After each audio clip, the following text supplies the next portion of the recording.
My name is Lillian Howard. I'm Mowachat from the Nitchanlut on the west coast of Vancouver Island.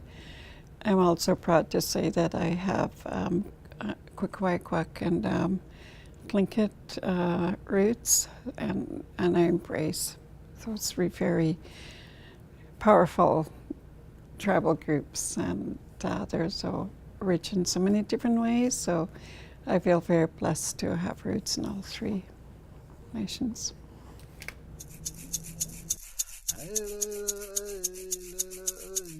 I think it was a role that the elders played a lot. If there was any misconduct in the community, it wasn't a real formal elders council. In many cases, it was the elders that called the person who was doing injustice to someone, and then they're corrected.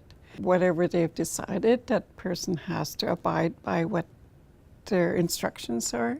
But in terms of correction, is hahopa teachings.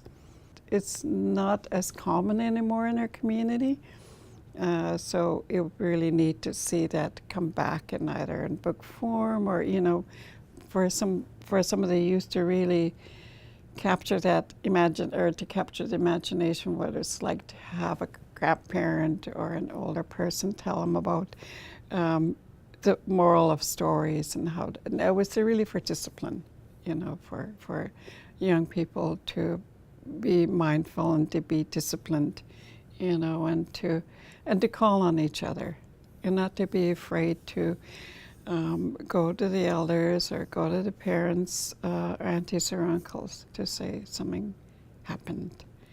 Name it. Is to name that this is bullying and it's not acceptable. Girls especially have to stand up to that. Name it and talk to somebody about it, and go to, whether if they're in the city, they go to a teacher or the Aboriginal support worker, or find an organization where they have older people that can assist. And there are a lot of organizations that would probably say, yes, you're really welcome to use our resources, and we do have someone you can talk to. It's just really opening the doors for young women to feel safe. One of the things that I've learned is that quite often a young girl is afraid to go to the mom. And so that's why aunties and grandmas are so important. If they can find somebody that they trust, and somebody they trust to share what they're experiencing.